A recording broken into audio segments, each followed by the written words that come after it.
अस्सलाम वालेकुम। 2026 के अंदर जो 10th क्लास का केमिस्ट्री का पेपर है उसमें से किस चैप्टर के अंदर से कितने कितने एमसीक्यूज और शॉर्ट क्वेश्चंस आएंगे, इसी सीरीज को आज हमने शुरू किया हुआ है।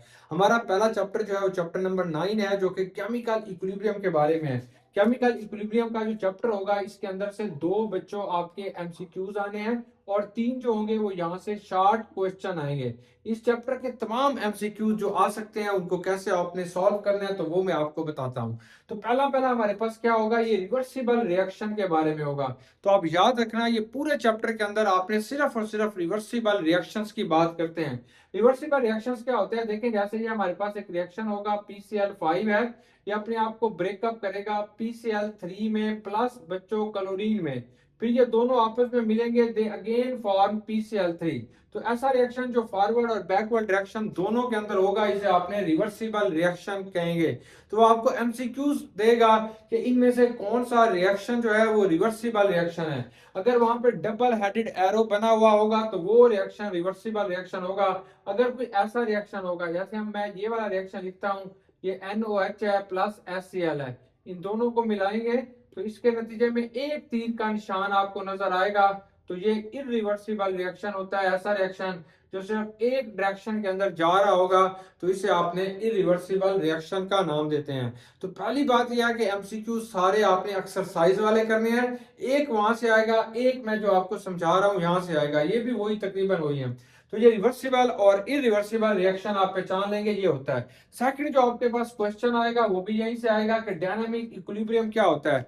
या तो ये इसको सिर्फ लिखा जाएगा कि ऐसा रिएक्शन जिसमें rate of forward reaction is equal to rate of backward reaction, जिसमें ऐसा बेटा रिएक्शन जिसमें फॉरवर्ड और बैकवर्ड रिएक्शन दोनों हो रहे होते हैं, यानी दोनों रिएक्शन प्रोसीड हो रहे होते हैं, और फिर जब वो इक्विलिब्रियम के अंदर आ जाएगा तो आप उसे डायनामिक इक्विलिब्रियम कहते हैं। यहां से एमसीक्यूज कैसा आ सकता है, वो कहेगा कि डायनामिक इक्विलिब्रियम किन रिएक्शन के अंदर एग्जिस्ट करता है, रिवर्सिबल में या इरिवर्सिबल में।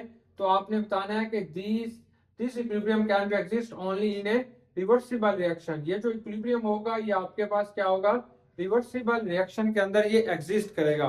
बाजुकाज ये ग्राफिकल मेथड के जरिए भी आपसे पूछ सकता है कि कौन सा रिएक्शन जो है वो हमें बता रहा है कि ये रिएक्शन जो है ये रिवर्सिबल रिएक्शन को ज़ाहिर कर रहा है। तो वो ग्राफ ऐसे बना होगा कि ये रिएक्टेंट है, इनकी मिकदार ऐसे कम होती जा रही है, फिर ये कांस्टेंट हो जाएगी, ये प्रोडक्ट है बढ़ेगी, फिर ये कांस्टेंट हो जाएगी। तो ये रिवर्सिबल रिएक्शन होगा।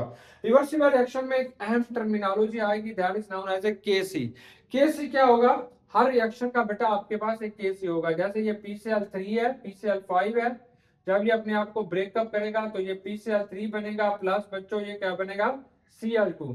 तो यहाँ पे जब आप इसको इक्विलिब्रियम पे पहुंच जाएगा, यानी ये दो तरह से ये रिएक्शन हो रहा है। एक रिएक्शन जो होगा वो फॉरवर्ड रिएक्शन होगा, इसे RF लिखेंगे, RF rate of forward reaction. यहाँ पे TF होगा, इसे हम कहेंगे कि ये फॉरवर्ड रिएक्शन का कांस्टेंट वैल्यू है। वो किसके बराबर होगी, वो बच्चों PCl3 के बराबर होगी, और सॉरी वो हमारे पास बराबर होगी PCl5 के, ये PCl5 के बराबर होगी, PCl5 के बराबर हो जाएगी। और रिवर्स रिएक्शन किसके बराबर होगा, ये RR आएगा, ये KR लिखेंगे, तो ये आपके पास आएगा PCl3 है इंटू Cl2।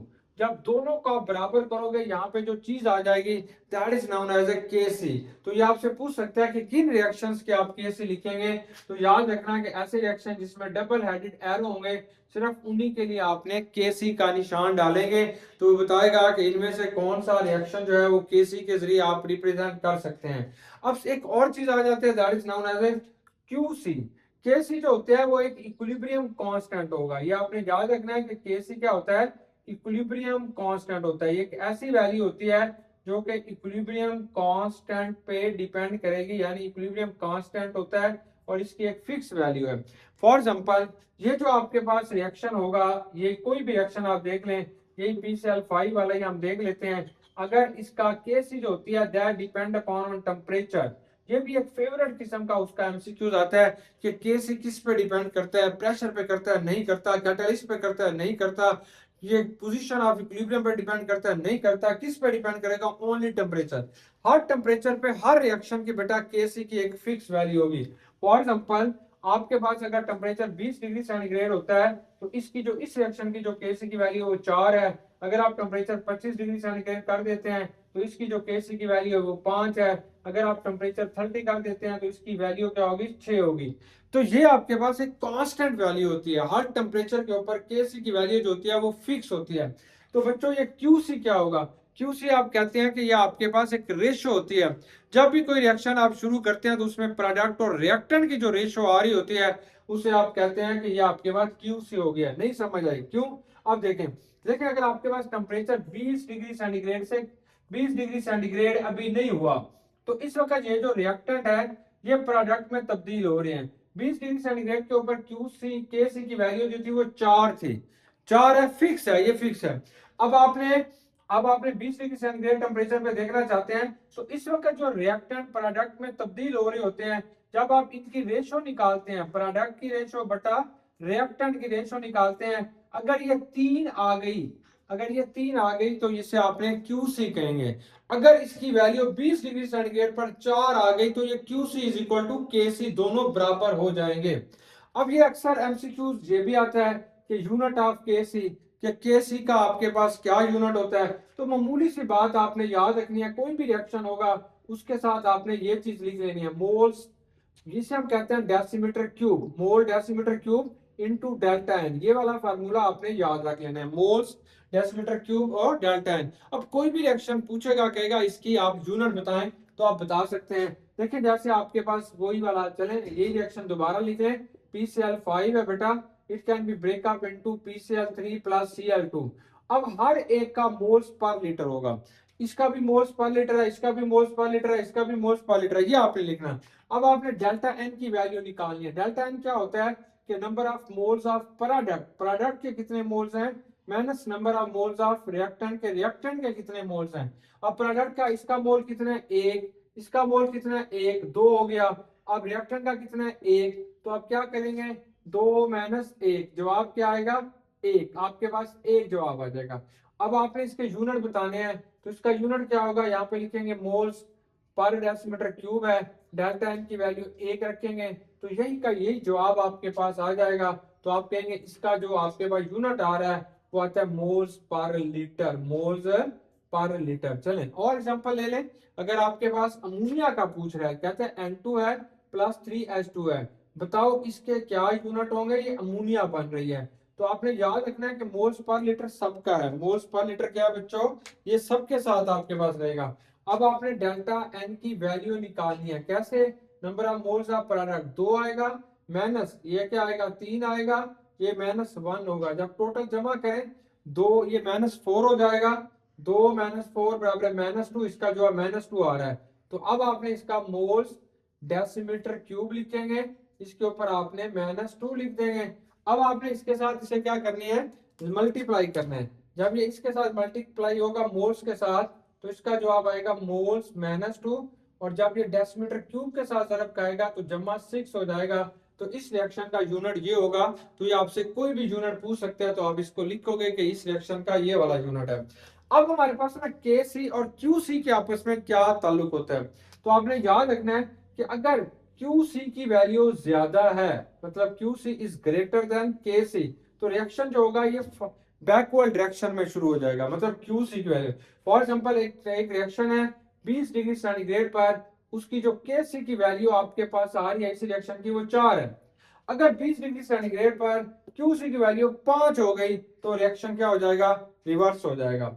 अगर बच्चों QC की वैल्यू KC से कम है तो रिएक्शन क्या होगा, फॉरवर्ड डायरेक्शन में जा रहा होगा। मतलब 20 डिग्री सेंटीग्रेड पर QC की वैल्यू 3 आ रही है, जबकि KC की वैल्यू जो है वो 4 है, इसलिए रिएक्शन क्या होगा, फॉरवर्ड डायरेक्शन में जाएगा 4 करने के लिए। अगर QC is equal to KC, दोनों की वैल्यू 20 डिग्री सेंटीग्रेड के ऊपर 4 4 आ गई, तो आप कहेंगे that reaction is at equilibrium, ये रिएक्शन क्या होगा, इक्विलिब्रियम के ऊपर होगा।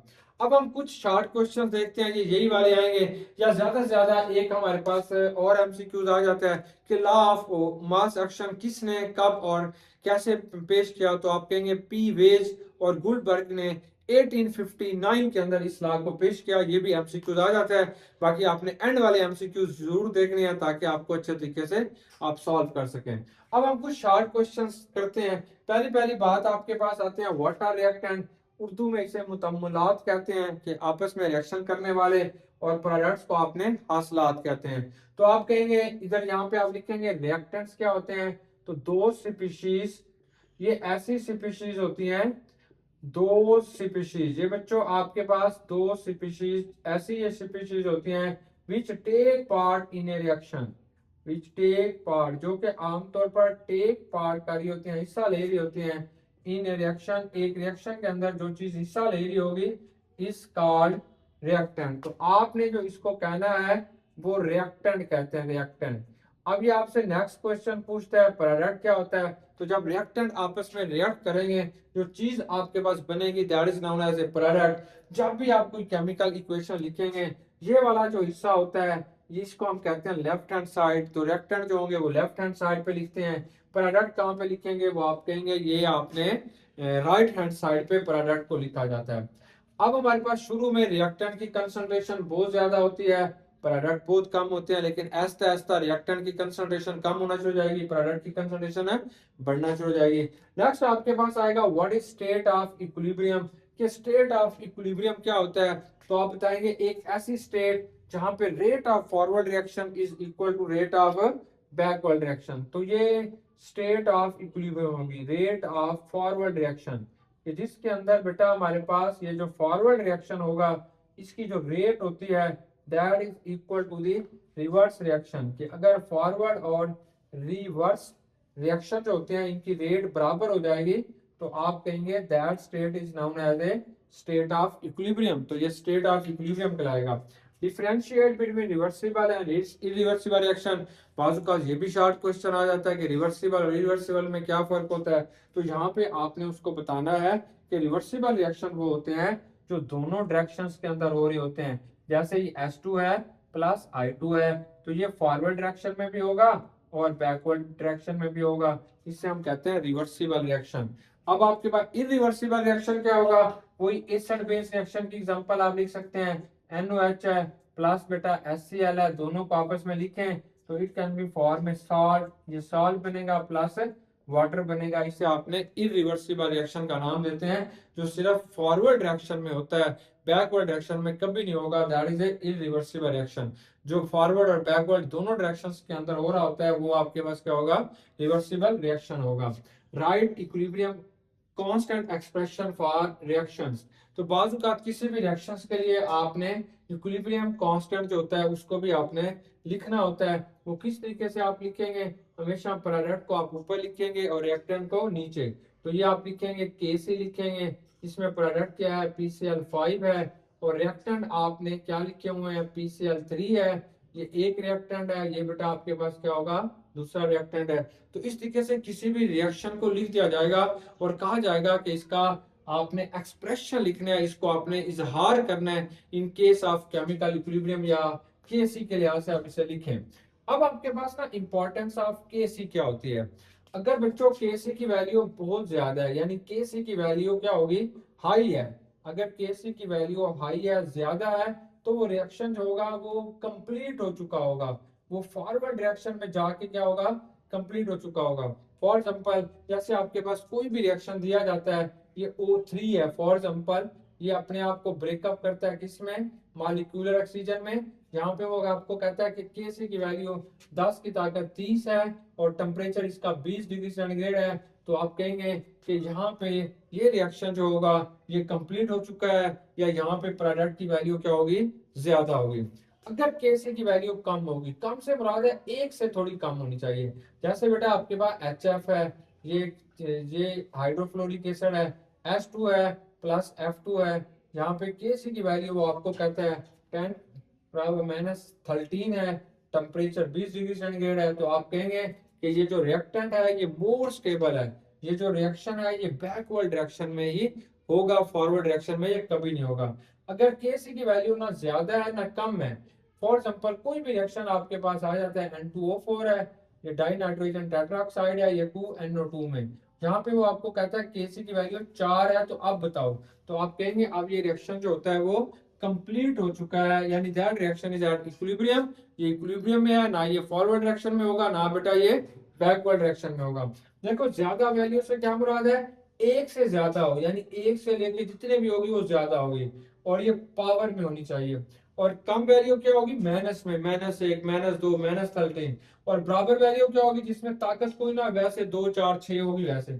अब यूनिट्स ऑफ केसी वहां पे हमने पहले भी डिस्कस कर लिया है कि आपने सिंपल एक फार्मूला याद रखना है, इसको हम कहते हैं moles per litre, decimetre cube भी कहते हैं। इसके ऊपर आपने डेल्टा एन लिखना है। फिर जिस रिएक्शन का भी आपने केसी की वैल्यू बतानी होगी वो यहाँ पे आप आसानी के साथ लिख सकते हैं, उसका यूनिट क्या होगा। फॉर एग्जाम्पल आपके पास कोई भी रिएक्शन आ जाता है, जैसे H2 है प्लस I2 है, कहता है इसका बताओ इसमें केसी की क्या यूनिट होगा। तो आपने बताना है अगर डेल्टा एन की वैल्यू 0 हो गई, मतलब यहाँ पे प्रोडक्ट कितने हैं, दो, रिएक्टर कितने हैं, एक और एक, दो, -1, -1, 2, 0। अगर डेल्टा एन की वैल्यू 0 हो गई तो KC has no unit, KC has no unit, KC का कोई भी यूनिट नहीं होगा। चंद एक बातें, ये जो केमिकल इक्विलिब्रियम होता है उसके लिए शर्त होती है कि डेल्टा एन की वैल्यू 0 नहीं होनी चाहिए, डेल्टा एन की वैल्यू 0 नहीं होनी चाहिए, कोई ना कोई वैल्यू होगी, फिर ये आप उसको उसके ऊपर ये कंसेप्ट अप्लाई करते हैं। ये जो केमिकल इक्विलिब्रियम का चैप्टर है ये सिर्फ यहाँ पे आपने गैसियस ऐसे रिएक्टेंट और प्रोडक्ट जो गैस की फॉर्म में पाए जाते हैं सिर्फ उनको स्टडी करते हैं। अगर कोई चीज लिक्विड या सॉलिड स्टेट के अंदर होगी तो उनके ऊपर केमिकल इक्विलिब्रियम का जो कंसेप्ट है वो अप्लाई नहीं होता। डियर स्टूडेंट, उम्मीद है कि आपको चैप्टर नंबर 9 के अंदर जो इम्पोर्टेंट एमसीक्यूज और शॉर्ट क्वेश्चंस थे वो मैंने डिस्कस कर दिए हैं। इंशाल्लाह नेक्स्ट जो है वो चैप्टर नंबर 10 को हम डिस्कस करेंगे।